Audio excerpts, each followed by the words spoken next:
case you're wondering. I think yeah. Yeah, I'm gonna stay seated.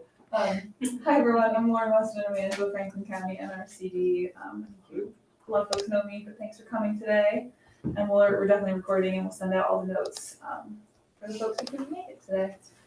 And I'm just gonna turn it over to Jessica, and hopefully we get some community input on what kind of priorities you want for the projects that we've worked on.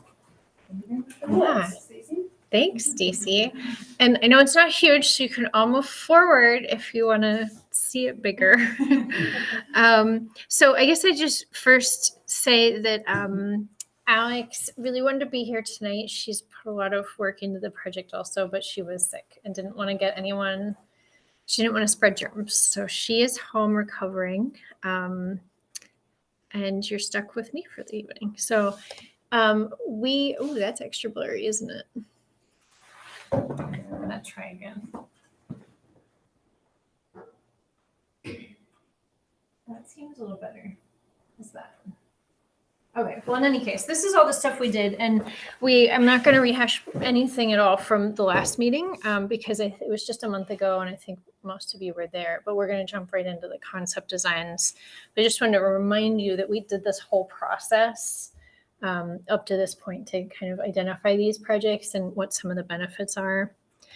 And then we had a much bigger list of alternatives that we looked at that we presented at the last meeting. So if you wanted to kind of hear more about some of the ones that kind of didn't get selected as part of the last meeting, you can go back and look at the previous notes and video. So the ones on this list are the ones we are going to talk about tonight in more detail. So starting with 251 Fuller Bridge Road, this is the town-owned property. I think this is kind of where the project started in the first place, with some interest in doing some restoration here, knowing it's a confluence area of Black Falls Brook and the main stem.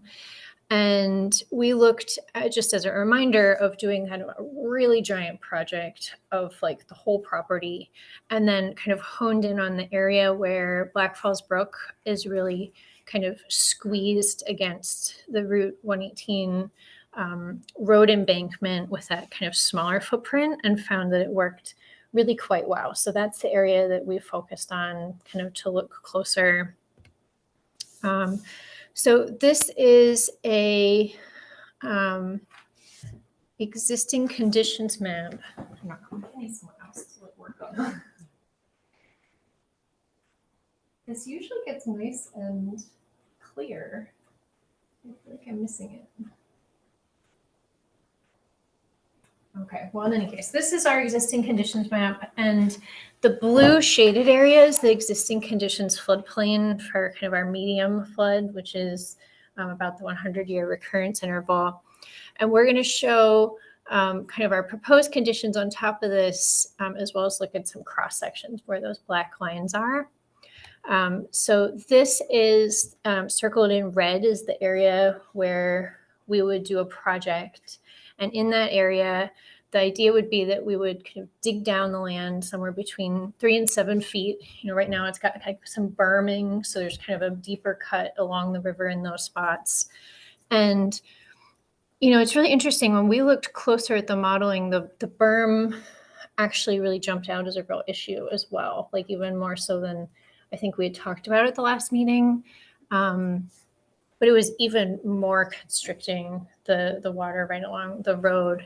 And we're seeing a lot of benefits at the bridge too. So that area would be chopped down, kind of like these cross sections show. And you can kind of see, at least on the top one, that the top line is kind of wiggly and like kind of bumps up right next to the river, where there's some berming. And what we're actually seeing is that when we that was holding the water even higher in the channel portion. So the water would build up higher and then spill out. So even though this floodplain did have some water during some of these floods, it was still like building up to a higher water surface elevation right at the confluence of the bridge. And we're seeing a real benefit there. So we did talk of it kind of generally that the velocities were reduced by this project.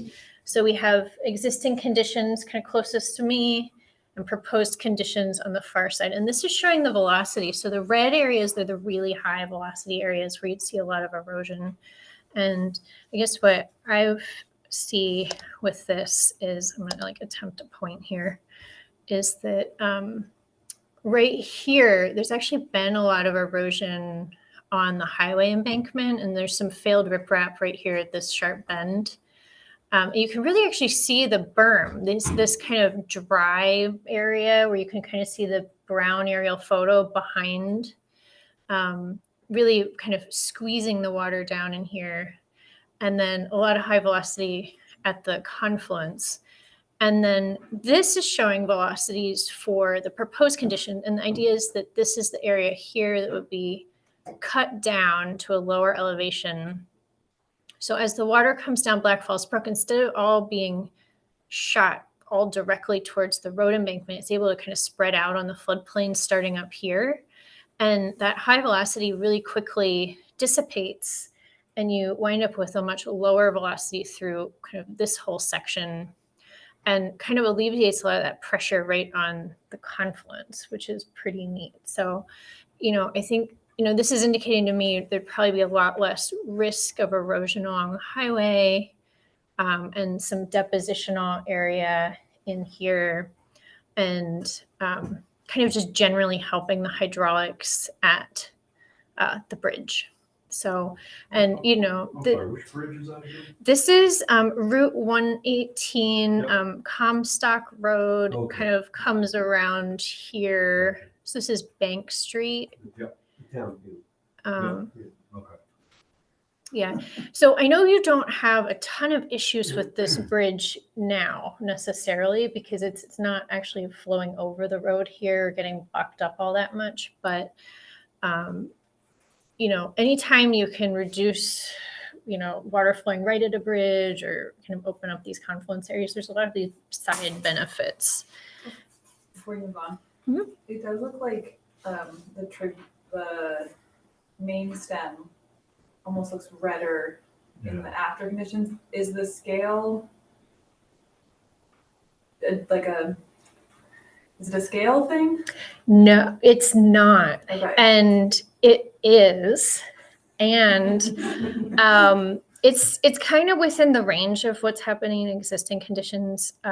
And I think the story there is that under existing conditions, there's some backwatering that's starting to happen here because it's constricted. As the water kind of comes around on the trib and out of the bridge, and it's kind of creating like deeper water that's slowing things down even in the main stem. And from kind of a flood reduction, like an inundation reduction point of view, it's part of why we're seeing here. So again, this is like existing on my side and proposed on that side. And I color coded the water surface elevation here to try to show where there's some changes. So upstream so this is Comstock Bridge here, Comstock Road. Upstream of Comstock Bridge, there's really no difference. So the project down on, 251 here doesn't influence anything above the covered bridge, and it doesn't influence things kind of when you get up into this purple area. So everything that's purple is the same, and this red area is the same. But where there is actually quite a bit of difference is this whole area. And we didn't talk about this in a lot of detail at the last meeting, because we wound up actually refining kind of the floodplain down here, and I think it made a big difference. So what we're actually seeing is that under the bridge, there's almost 2 feet less water. So the water surface elevation is lower, and that's why there's some higher velocities. But that actually extends upstream of the bridge into these houses and Sylvester Road here, where there's over a foot of a foot less flooding, a foot less flood depth in this whole area. And, you know, I think that that's partially because of kind of how we refined the floodplain kind of as it comes around this corner as part of the concept design. So it's kind of an additional benefit we didn't talk a lot about at the last meeting, but as we kind of got into the concept and refined that shape, that kind of came out in the results, which is kind of exciting. So hopefully you can see a little bit more of a color change in here and here. And you can see around the road and some of the houses here, the floodplain has kind of like pulled back. So you can see a little more of the aerial photo kind of behind the color shading where those areas are dry. And then I guess also the other benefit to this is where the road is overtopping here, you can see over here, it's a little bit less length and less deep. So there's less road overtopping as well, which is nice. So I didn't look at the timing, but you know, with it being less deep and less long, you know, the road would have just generally less water for a shorter amount of time, which is pretty neat. So one of the things we weren't actually technically asked to do necessarily, but it's kind of a hot topic and actually needed for the FEMA hazard mitigation grant that Lauren has started the process to see if this project could qualify for. So we did do a cost estimate and also looked at the FEMA benefit cost ratio to kind of see how it would measure up and if it would continue to be eligible for that funding program. And what we're seeing is that, yes, with the cost estimate and with the benefits, it is getting a passing BCA of 2.4-ish, you know, and obviously that's might not be 2.42 in the end, but it's significantly more than 1.0. And 1.0 is kind of that when the project benefits actually exactly match the cost of the project. And that's what FEMA needs to see to move forward with funding a grant. And this one is more than 2 times better than the cost, I guess you'd say. And so I think what's nice is that, you know, it looks like this is something that could move forward with that grant program if there continues to be interest in moving it forward. So I'm sorry, the estimated cost is 1.1, just reducing the 4.5 acres by, whatever, 5 feet, 7 feet, whatever you said. mm-hmm. Okay, now, quick question. If we reduce that 5 acres by that amount, obviously that'll assist in extreme flooding, but like a normal spring high water, I'm assuming the water will go onto that land as well. Yes. Okay. Yeah. Now, that leads to my next question. Will there be ongoing cost annually or every 2 years to remove sediment from that 5-acre parcel to keep it so it doesn't build back up and create a berm and go back to this, well, where it is now, basically? Yeah, I think that's a good question. It's hard to know exactly what that time frame might be. You know, floodplains typically like accumulate material relatively slowly compared to like a channel where, you know, like West Hill Brook, where right the bridge, it's, you know, the channel's pretty narrow and it's kind of stuck behind the bridge there, and so all the sediment from the whole river gets stuck in that one spot and builds up pretty quickly in that scenario. When you have the whole like 4.5 acres, it takes longer. And like I don't have a great answer for you on the time frame, and maybe Stacy with some of the functioning floodplain research might have maybe some input on that too. But it, you know, it's kind of, you know, obviously some logs and maybe a few spots where there's a bigger pile, but you know, what we've seen or what I've heard from my little interaction with the functioning floodplain project is that it's often relatively shallow deposits that would take time. I would say that's true. With this area, maybe near that first area where it's dumping out, some velocity changes, that there may be more accumulation sooner than the rest of the project. So that might just be something that, you know, over time is looked at and considered for, you know, what's a, and it might be something as they do design that gives us like a face, like elevation, so that we can kind of look back to say, hey, it's up to, we've seen it grow 2 feet, is that a big issue for us? Nope, not yet, Okay. but when it gets to 4 feet, maybe then at this point, we look at a removal in this one area because it'll open up the channel again. So there might be some ways, as Jessica does her the modeling work, or if the project moves forward, that there can be some assistance to look at, like when the sediment accumulation hits a certain point, that might be when a maintenance consideration is done. Okay. And would that be like the return of like more like every decade? Or Yeah, something, more not- likely in that Right, respect. not like every year. Yes, Yeah. yeah. We would not be out there trying to scrape small sediments off, because it probably wouldn't change the benefits that we would see. But if we got at 6 feet, we'd probably be back to where we If started. it builds its own levee. or something. Yeah. Yeah. Okay. And I guess like I was just out, I don't know, maybe 2 weeks ago at a floodplain restoration in Heinsberg that we had done in 2019, and it's flooded multiple times in that time frame, including having some mass failures and some culverts blow out upstream. So we know there's been a lot of sediment moved down in that time frame, and it's nowhere near needing any kind of maintenance. It has a few small piles and some spots where like the channel has made like a little flood chute, but it's not in a spot where, you know, after these 5 years, it still doesn't need anything. So I guess that's one like specific example. Okay. Any other questions on this That area? field used to be set up like that. It had ravines going through it, the former owner, and then when they came to put the corn in, they kind of leveled it. So it was set up that way. It had like the channels going through it, so the water would go across it instead of, you know, it was lower in certain spots. And it And- was set up that way originally. Yeah, and that's actually really interesting. Could really support Lauren's application to say, you know, we're The other thing actually. is the sport of I mean, if the flood takes out the road, FEMA's gonna cost more than $1 million to fix the road, so this seems like would be money better spent. Yeah. instead of, you know, protecting the infrastructure and the bridge.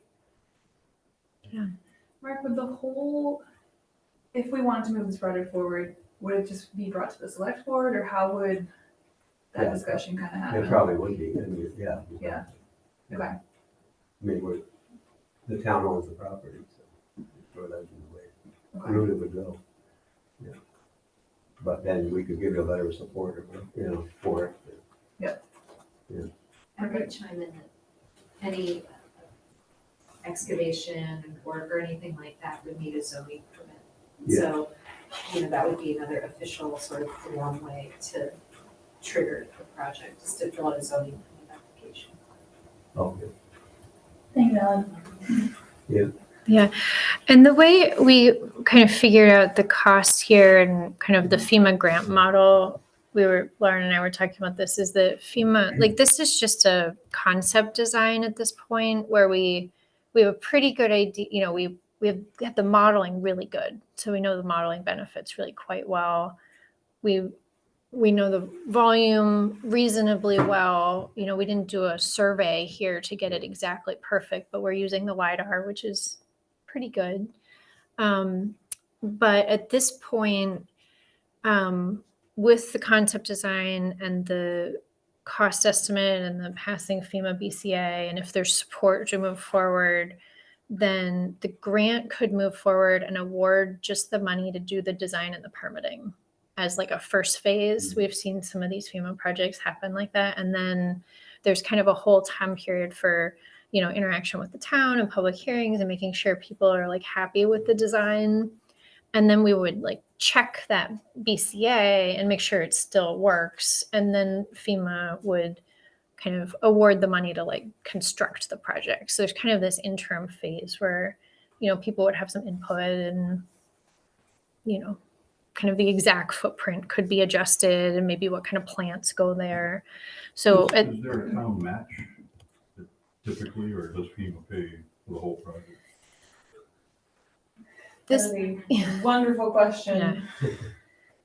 I've never done a FEMA project before, so I'm not 100% sure. I don't have that answer today, but I can double check it and send it out in the email, the follow-up email. That's, Yeah. sure it'll come up at some point. It will, and I guess there's a couple answers to that.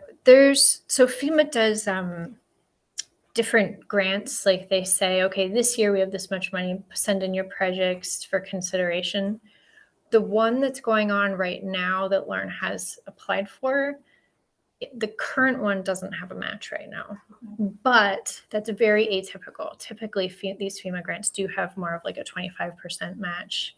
And sometimes that money can come from maybe even another grant. There's nothing to say that that couldn't be the case, depending on the I other think grant the state sources. would, So the state would want to support this too. yeah, so we've seen some of these go forward with maybe like a mix of municipal support or separate types of grants that come from other sources. So One of the trends would be interesting to the city, protecting their road too.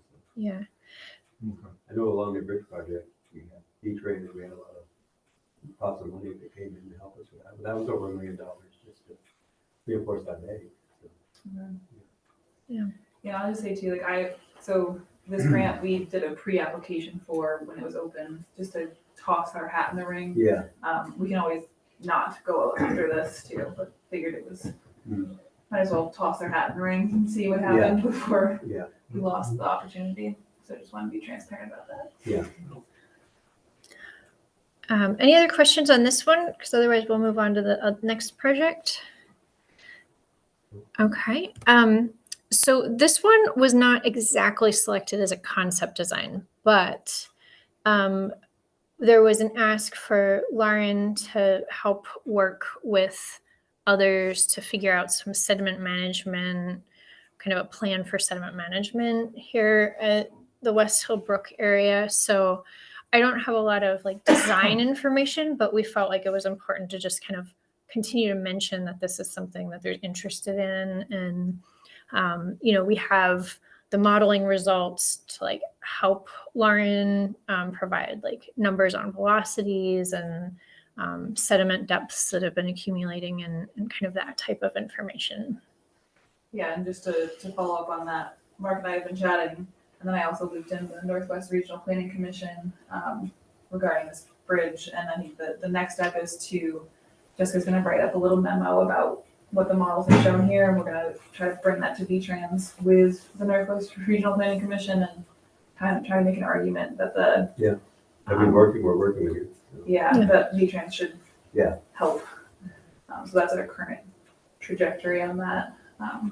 The MOU, it's a little tricky, and hopefully we can get that undone. That says that the VTrans will only help once to remove it. So we're trying to get creative and make a strong case that they should come back and help some more. Yeah.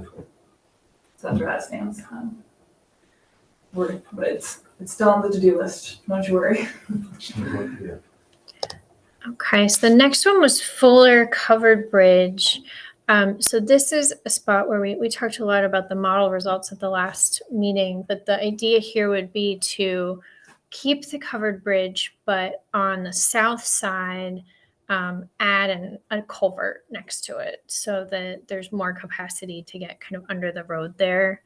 With this, we'd also be widening out the channel and on the south side, which and I can show on another map, but it would include removal of the 3 buildings as 2 homes and one what looks to be an outbuilding on this area to really open up the channel here where it's just so narrow. Yeah. Yeah. So, just as a reminder from the last meeting, what we saw is there's just so much water in here. It just doesn't fit in the channel through here.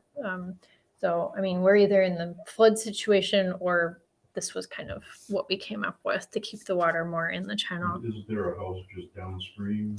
There is, and that one can stay. That one's actually kind of under my cursor. So we think there's enough space to kind of have the culvert outlet and leave the house the way it is. So it would take some of their lawn, but not the building. Okay. And in the aerial in a couple of slides, I think you can see it a little better. Now, would that increase the velocity downstream? I don't. Or would? I don't think so. Like right now, and I'll show the velocity in a minute. We can actually look at that. But just in cross section, so for each of these concept designs, we have the cross section view. So this is on the upstream side. You can see kind of the narrow channel that's there now, and then kind of widening out the channel, including removing the buildings, and then at the culvert bridge itself, kind of adding an overflow culvert, which is, really going to increase the capacity to get water under the road. And I guess the other thing I would say here is that this kind of angular slopey thing indicates riprap. So, as we're kind of digging out that area, we would be lining the new edge with riprap to keep the channel from moving further towards your road. Do you think by doing the project down farther, that would open up a place for the water to go more, that this might not be such a problem? Now I think it's almost backing up. Yeah, When it's not backing down up. low. That we were hoping that Yeah. was the case, but there's enough channel slope between the two. They're kind of disconnected.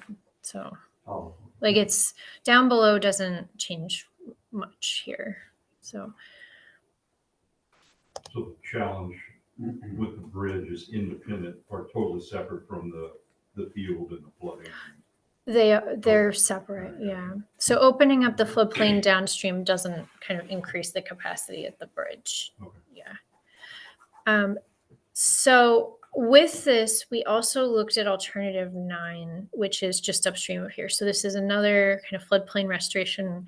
The idea being that we would be kind of digging down in the area where the red is, and the road currently comes right along the edge of the river. So the idea being that the road could come across the existing bridge and kind of along this green line here and kind of meet back up. So there'd be, moving the road away from the river channel to kind of give it more space. There's been a lot of erosion along the space, and with the road right at the edge, it's kind of keeping. That's the snowmobile trail. Yeah. pretty much, yeah. Yeah, maybe. So that's the footprint. And then similarly, we have some cross sections. We've got the channel kind of creating this additional flood space. And then existing conditions and proposed conditions. So kind of, we were thinking of these two things as potentially happening in tandem, like together if possible. But I mean, each of the projects by itself could go forward independently, but they do mesh quite well together. You wouldn't necessarily need one to have the other one work, but because they are nearby, there might be some benefits to trying to do some of it at the same I'm sorry, time. that proposed condition right there includes both projects, It by the bridge. And then- It does. Okay. So here is the kind of bridge work Yeah. in the area that would have excavation circled in red, and then this would be the upper floodplain here. And Jessica, just, is it the lighter blue that is where the change would be, less? Yeah. So this actually is this Stacy that you were talking about inundation. Yeah, it was hard to see on the other one. We really wanted you to be able to see the aerial photo behind it, but Yeah. so this is maybe a little bit easier way to see the change in the flood extent. So we've got the existing conditions over here where a lot of the water kind of comes out and goes down Black Falls Road and then down into all the homes and road network. And then with the proposed conditions, by giving it this extra space around, up in here and then again at the bridge. Actually, this doesn't include the bridge. Let me just flip one. So look right here. This water that's here. And I'm going to flip to the next one. So this is just the upper floodplain. And then when we add the bridge, you can see it pulled in the water from this intersection and all these homes that were here. So I'm going to flip back to the previous one just to kind of see that. We wanted to just show you kind of with, together and separate, just so you had that information. And that does not include the 4.5 acre in the field. No, because from the modeling, just like we've been talking about, we just found that they actually didn't interact. Okay. They're pretty separate. So so it could or it couldn't. It doesn't actually matter. It doesn't change what you're seeing right here. And then I'm going to go back here to this slide. So here, right here, you can see, I know there's a call out kind of in the way, but that house is still there. You can see it. Well, I guess it's still a little blurry, which I apologize for. How do you bend that? That house has a pretty significant rock wall. We on the have, channel, and it's a much loved. I can just from my visits there, it's a much loved little spot of lawn and rock That's a wall, beautiful house. and Yeah. so that might present a challenge. and I think that's something we would need to work with them on, like what that means. Can we move it back? Can we push the culvert closer to the existing bridge? And I think that's where we need to get into the concept design and have like our structural engineer really look at the bridge abutment and like how close we can get to it.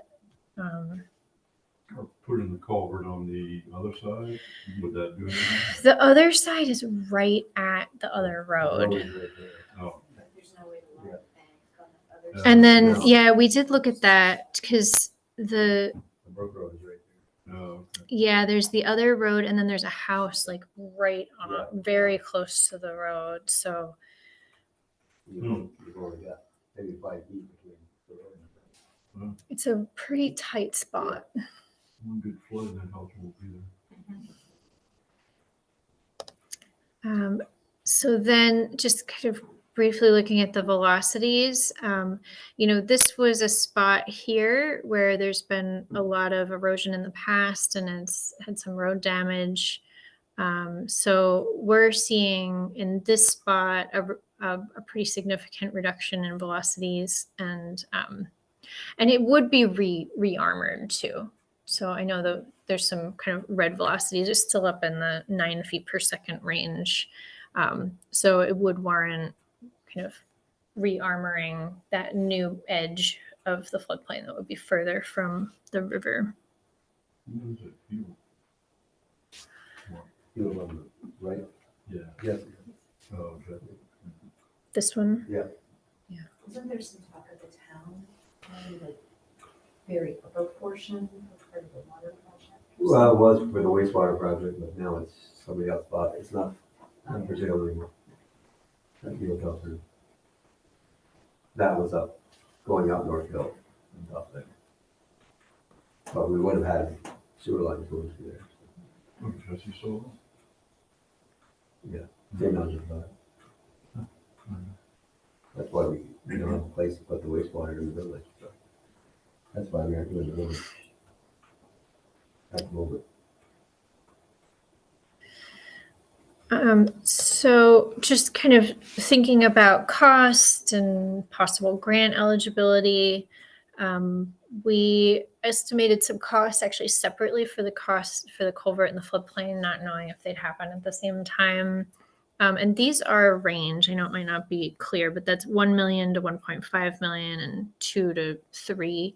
I think there's some variability here, especially not knowing kind of how much like the historic preservation might require certain things related to the culvert. So, this is a really expensive culvert, knowing that there's some challenges there, and it does include removal of 3 buildings as well. So, I think one thing with the buildings is that if you do go with kind of a FEMA grant, there's kind of additional benefit to the acquisition of those buildings because they're flood prone right now. So this BCA right now is like kind of hovering right around 1, but it doesn't include all the benefits to all the different buildings and structures in the road itself. So this was kind of a simplified BCA and it's already working. So it feels like by the time you think about the reduction of the flood risk at the buildings, I think this would be, FEMA eligible for the type of project and the kind of benefits We related to it. already had to move one upstream, up farther because it washed out. I mean, I know. the There's slab that was on. Yeah, and the slab is So, still yeah. hanging over the riverbank there. Yeah. It's Yeah. yeah. You think Artie would be receptive to even considering? They might be. You know, I think Jesse owns one of them too, the first one, the furthest one up. Okay. You know, and I think there's also some creative thinking that could happen. Like, you know, if this parcel does need to be purchased as part of it, I mean, mobile homes by their nature are mobile. So, you know, maybe there's a possibility of not just, you know, condemning those homes, but actually, you know, relocating them to maybe some of the higher ground, and that could even be, That's what you know. they did with the other one, they just moved it up. Yeah, so I think that those are the kinds of things that would be really great to. I mean, this would I had to assume something for the cost. So for the cost right now, just as we're removing them from the floodplain, and it includes an assumption that they would be like demolished, but it wouldn't have to be that case. They could be moved. Any questions on these two or input? I guess just a quick question. Does the landowners on the side of the stream that we're attempting to maybe edit, do they happen to own any land on the other side of the stream too, so they would also be benefiting from a flood reduction? No, No? no, no, I'm pretty sure there is one on this side. A girl can dream. For some reason, I Right. thought. Right there. But I mean, that Brook Road, that Brook Road is right next to it, was almost washed out in the last flood we had, the last couple of floods. For some reason, I thought this property owner was the same as this property. Yeah, it is. Okay, so I was talking on the other side. Oh, of the oh, stream. oh, yeah. No, I don't.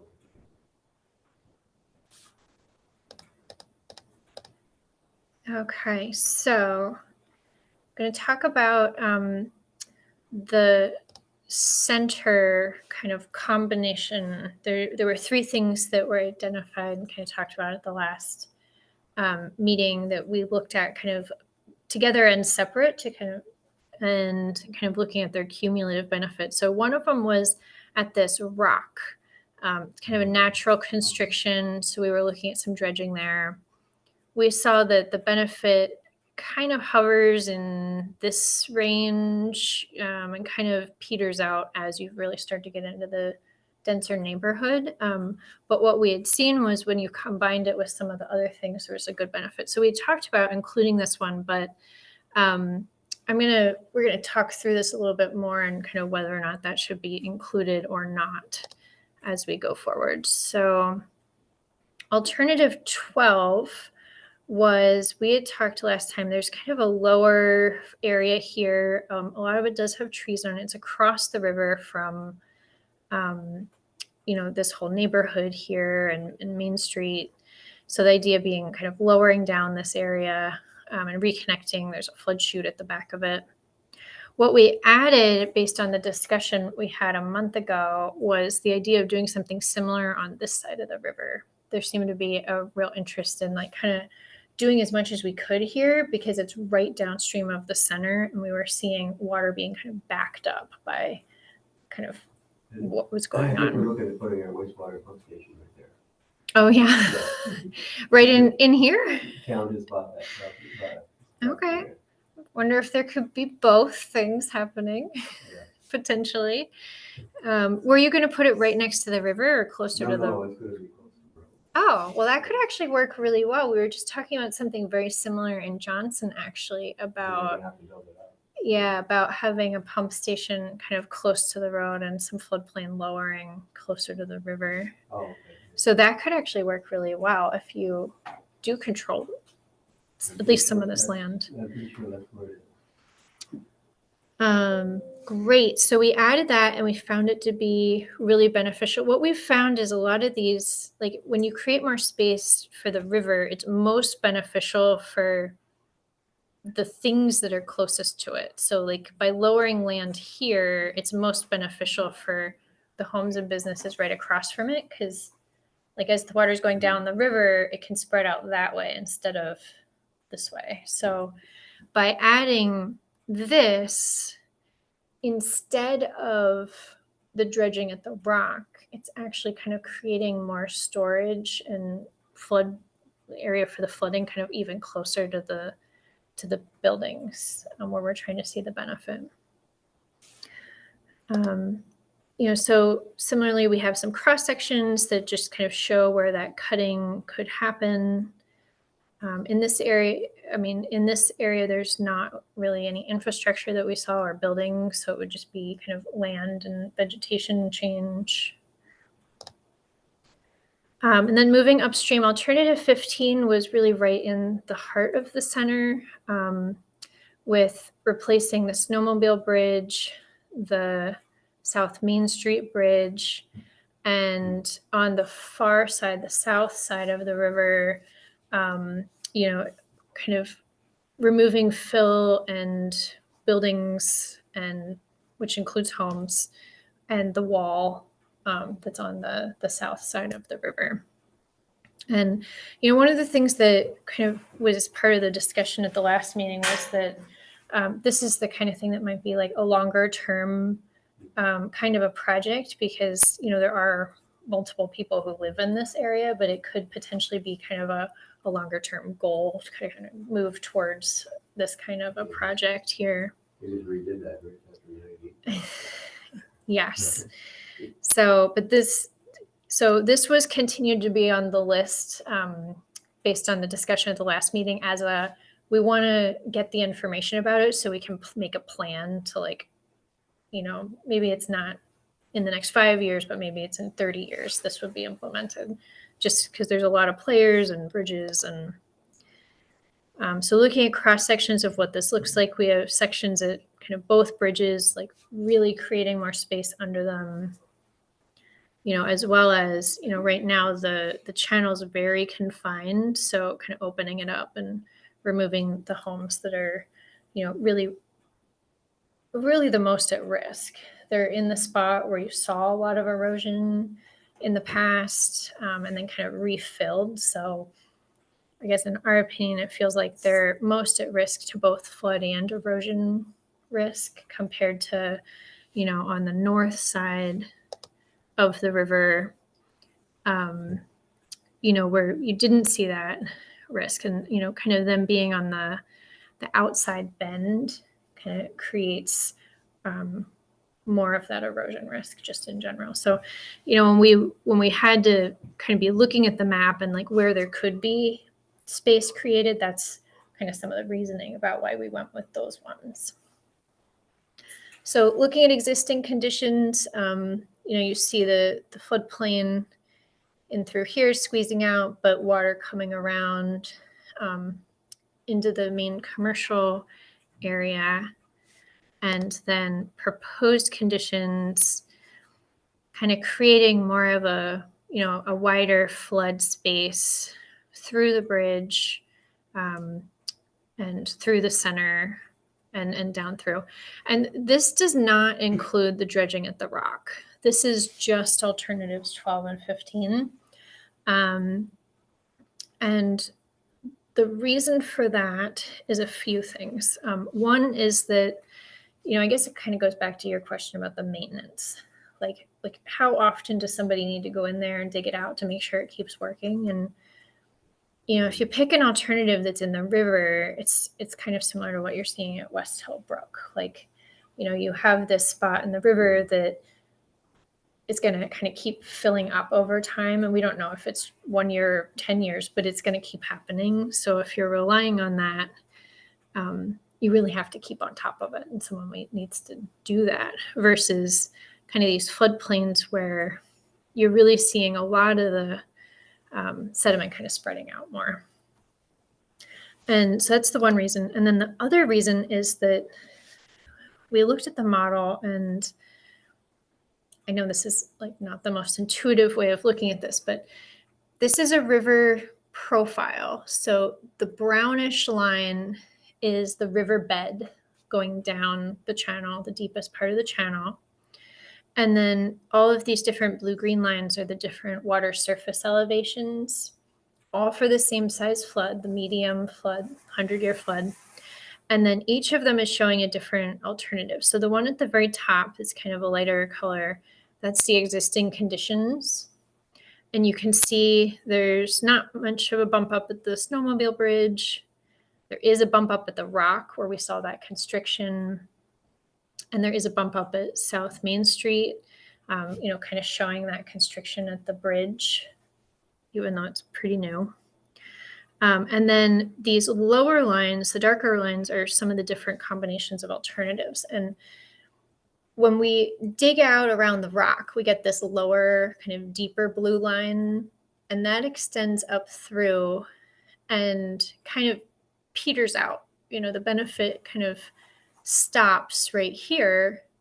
But when you include kind of both of the floodplains and, basically alternatives 12 and 15, you have pretty much just as good of a benefit, moving up through. So when we were looking at this, it made it feel like relying on something that'd be harder to maintain when you're not getting as much benefit.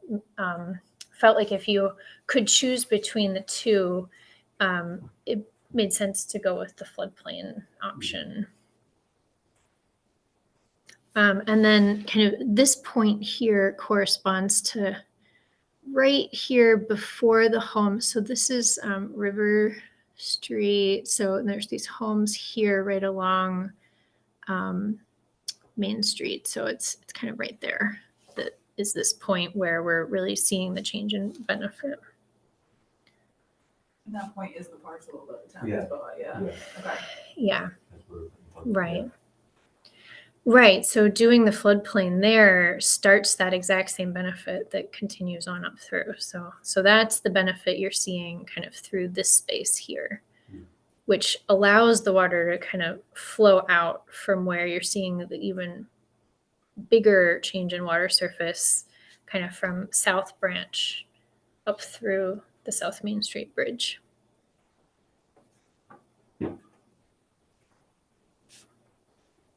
So that's why our concept includes alternative 12 and 15, kind of with the kind of those three floodplain areas and the bridge improvements.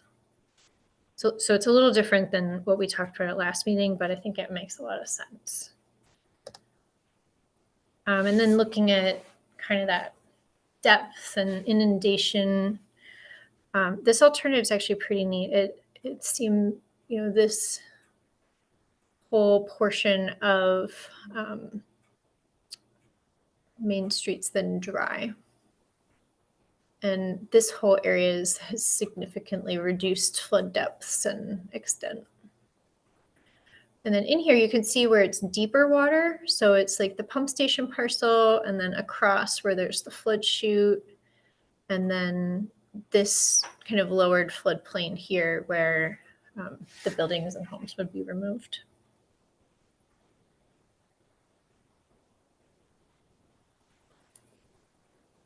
Any question about the design or the modeling? Yeah, I'll talk to Charlie and maybe we'll show this to our engineers for the wastewater.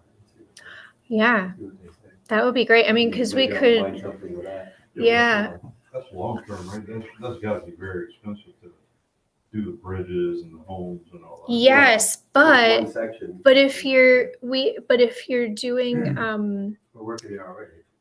if you're working there already, there's a lot of funding that could be available to add a floodplain restoration component to a project you're already doing. There's Yeah, that's fun. So are pretty easily. Right, do you know how deep that pump station goes? and Whisper if you're doing infrastructure already. It's still, and some of them are low. Yeah, The bench where the homes are is hard to sell, particularly, I know that those homes, almost all of them have applied for a LOMA, and it's dependent on that concrete abutment that is right there, so that they've had lower flood insurance rates. Oh. So they've really worked to try to show that they're not in the floodplain, which would count against them if they try to get a buyout with FEMA. So there's that little Yeah. cultural piece. Yeah. And, yeah, it's a good point. So if acquisition can't be done, but I'm interested in, do you have the velocities? I don't actually have the velocities for this one. I'm sorry. I'm thinking I didn't think velocities they were quite as, with that depth, sort of a broader, a more full channel of water, just the massive water there in the main stem where the south branch comes in. I wonder if there might be that same phenomenon where, if you have a stream of water, like the jet stream phenomenon, if there might be some backing up of water into the south branch and it might increase the area that, beyond what we depicted. yeah, interesting. So I have the velocities. I just don't have a picture to show you in the moment. So they'll be in the final report that we're finishing up in the next couple weeks. So you'll be able to see them really soon. Jessica, if you weren't able to include the upper portion, but just those two lower floodplains, then I'm suspecting there's still really good benefits, but it might not be quite as much. Yeah, there is. And it's, I think the benefits kind of all through this area and then a little bit through here. It wouldn't be the whole 4 feet up here, Yeah. but yeah. Okay, yeah, so that's, even if the upper one can't be pursued, there's still. Yes, absolutely. And this is really rough because I did not have our structural engineer do the exact estimate for the bridges. But so we have some kind of ranges of costs and, it feels like this is also continues to be like a really good flood mitigation project that's worth pursuing kind of in pieces or all together. So, just to give an idea, like as we dove into these, like the ones you chose have all continued to be, really good projects from like a technical point of view. So, I mean, there could be, community reasons for maybe not moving forward, which is completely valid also, but we're not seeing like a cost or like grant eligibility issue with these projects. Good question, but if by widening the river downtown in the center, obviously that'll create a bigger area for water to travel through. Could you achieve the same thing by dredging the river and digging deeper? It's a really interesting question. It's one we get all the time. What we've seen is that dredging is pretty temporary. It unfortunately fills back in the exact moment that you really need it to be working for you, kind of mid flood. And then I think the other thing that we see with the dredging is that as you make the channel deeper, the velocities continue to get higher and higher, and it increases your erosion risk quite a bit, which is also scary because it's a little less predictable. So I guess I'd have a hard time recommending dredging, just knowing that it increases those other risks. And, if there is this other alternative to kind of create this space, it seems. Could get a permit with the, brook trout and all the, Well, the stuff like West Hill Brook under the bridge, that is something that's been permitted, and is, continues to be, the state recognizes that gravel removal can be a tool in the tool bag, but it needs to kind of help demonstrate that it's a tool that's going to have meaningful benefits. Yeah. So we can see on West Hill the need and the benefits. I think what we've seen here is we would likely see this area fill back with sediment quickly. Okay. Because it is the tributaries have a high bed load that they're moving lots of material. As Jessica said, we end up with tall, steep banks if we're trying to lower the depth depth of the channel enough to hold water off the floodplain, because unfortunately, it's not a one-to-one, like we can't dig it a foot deeper to get a foot of water off the floodplain. Right. So you would be having to dig fairly deep in order to get the amount of water off the floodplain you would be looking for, and so you'd end up with steep, tall banks and more power in your channel, and that would equate to more erosion risk. So that's why it's not a tool that we apply everywhere, but in really meaningful locations, gravel removal could be a component, so. And just aesthetically, under like normal flow conditions, it would significantly change the surface level of the river, like the river would be way down there Yeah. most of the time. Yeah, if you were trying to get a meaningful enough floodplain reduction, you would be fairly deep in your channel, and for a greater distance. And that sets up risk for the immediate location, but also downstream, because if you're asking water to come off the floodplain in one area, it needs to be expressed someplace else. And so we just trying to make sure we're not pushing the issue downstream to somebody else either. By holding more water in the channel in one location, it will find a new location elsewhere. So. Berkshire can do Yeah, possibly. Yeah. Possibly. And but those are why we don't typically use dredging as a strategy for flood reduction. the ecological damage or potential. How do you put a cost on that? Yeah, and that's not always where we focus. So I didn't want to, as a river scientist, those are all the things I look at too. Okay. But really, as far as like the reasons why the state does not apply that as a large scale strategy for flood reductions is we often don't see the reductions people are hoping for. It can trigger issues downstream from where the work happens and set up more power in the channel. So we have more erosion risks. That makes sense. Yeah. Thanks. And No, thanks I for think asking just to questions. follow up with what Stacy said, really focusing in on this middle one, because this is the exact spot that you ask about. The channel's here and it's, this wide. And then what we're talking about digging out is this whole area over here. Like if you try to picture getting this volume under here, Right. your channel is maybe 3 times as deep as it is now. It's really hard with the channel being kind of relatively narrow in the grand scheme of things. To get that extra volume, you'd be so deep.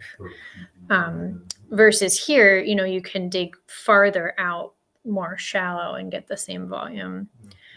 And then if you look at your profile, if you think about trying to go, this is how deep it is. And then to go 2 times that, now your bed elevation's way down here and it's even below the rock. It's just hard to even physically dig that deep and have a place to go. Like it still needs to go downstream and, you'd be chasing it all the way to. And to get your slope to even out upstream. So you can't just dig a swimming pool in the middle because it would fill up with sand quickly. So you would need to really taper your cut so that similar to the orange profile. Yeah, there you go. So you could carry that profile in a meaningful slope through the system and not just kind of a deep spot suddenly in the middle of the system. Yeah. Okay. Thanks for asking, though. It is a strategy. It's just not where we can apply it in a meaningful way. Yeah, and it is certainly something that, we obviously have just been talking about for in the rock area, like where we were thinking maybe it did make sense because you could make that profile kind of connect through and like in that spot, it didn't feel like we had an option to move wider. So, but even there, it wound up kind of not, we're no longer recommending that as like one of your main approaches. Not because of the fish, but because it's not as helpful. So that's actually kind of the end of my prepared remarks, if you would call them that. those were the kind of selected projects, and we're certainly happy to answer more questions. We'll be.